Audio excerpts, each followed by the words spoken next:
On a un bel événement qui s'en vient et je suis avec Geneviève Raymond, présidente d'Agendas Expéditions. Bonjour. Bonjour. Et avec Emmanuel Allaire, qui est responsable de l'équipement de l'événement qui arrive à grands pas.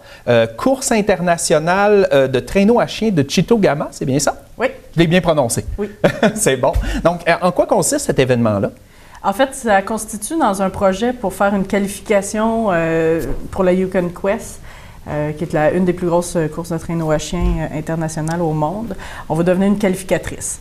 Okay. Alors, ça fait 2 ans, c'est la 2e édition cette année, la phase 2 déjà du projet, qui consiste en une course de traîneau à chien, en fait, on en a 2. La plus longue étant de 160 km. OK, quand même. Oui. C'est une bonne petite ride, comme on dit. Oui. Puis ça, où ça a lieu exactement? Ça a lieu, le départ à Lamarche, dans l'est du lac Saint-Jean, un petit village en haut, sur les abords du lac Chitogama, d'où tient le nom de la course. D'aller profiter du nord du lac, dans le fond, de ce coin-là. Oui, énormément. On a vraiment des conditions de neige qui sont vraiment similaires au Yukon. Là. Puis les gens, ils ont intérêt à venir développer ce secteur-là pour ce sport-là en particulier. Puis là, on parle responsable d'équipement parce que justement, il y a les animaux, mais il y a l'équipement aussi qui est derrière tout ça. Ça doit être quand même assez complexe pour... Lorsque les mocheurs quittent pour effectuer une course, que ce soit du 30 miles ou du 100 miles, on doit toujours faire une vérification, une list check de tous les équipements qui est conforme, en fait, dans leur traîneau, qu'ils doivent toujours rapporter avec eux. Fait que moi, je m'occupe des gens responsables, faire la liste en fait des équipements.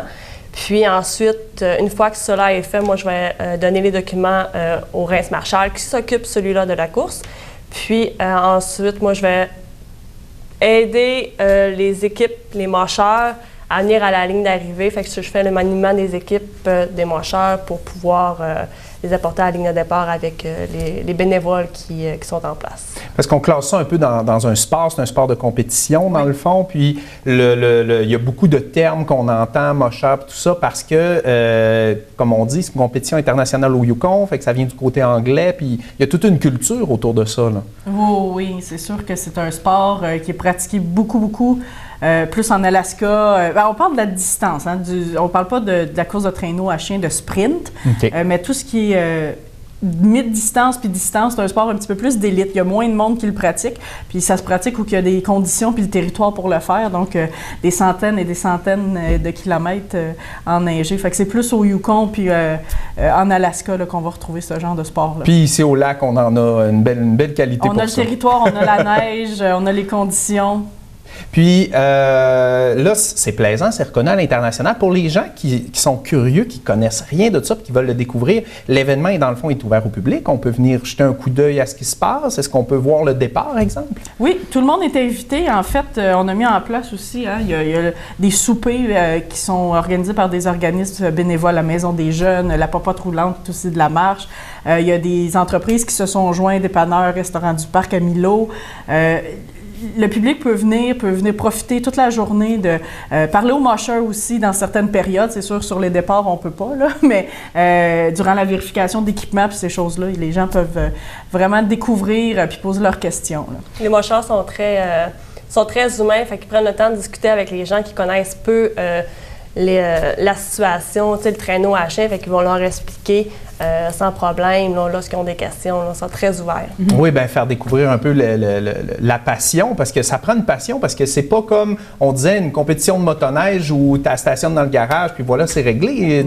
T'élèves tes animaux, puis tu t'en occupes. En fait, il y a un gros volet éducatif aussi qu'il faut faire. Ces courses-là de mid-distance, c'est très réglementé au niveau de la santé. On a des équipes vétérinaires sur place de A à Z de l'événement. Les chiens, ils ont 2-3 vet-checks durant leur course. L'équipement, il y a de l'équipement mandatoire. Il y en a qui n'est pas permis, qui n'est pas sécuritaire. On vérifie vraiment.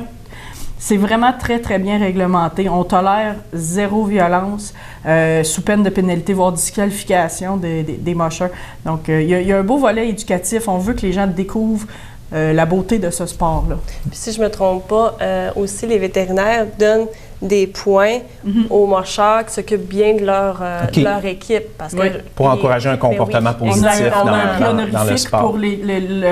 Ça, c'est décerné par les équipes vétérinaires pour l'équipe, selon eux, pour honorer les soins apportés à leur chien tout au long de la course. Fait que pour ceux que la curiosité est piquée, c'est une occasion de découvrir ce monde-là, cet univers-là. Donc, on rappelle les dates de l'événement, puis comment s'informer pour... il y a un site Internet, on va le faire apparaître en bas de l'écran, les réseaux sociaux. Comment on Chitogama? Oui, Chitogama, Sled Dog Race, en anglais évidemment, parce qu'on a de la clientèle qui vient de partout des États-Unis aussi. Les dates? Les dates, oui. 7, 8, 9 février, le départ de la 100 000 se fait vendredi le 7 à 10 h. Ensuite, le départ de la plus petite course, samedi, dimanche. Fait que, à ne pas manquer si on veut découvrir ce beau monde. Merci d'être venu. Merci. Merci à vous.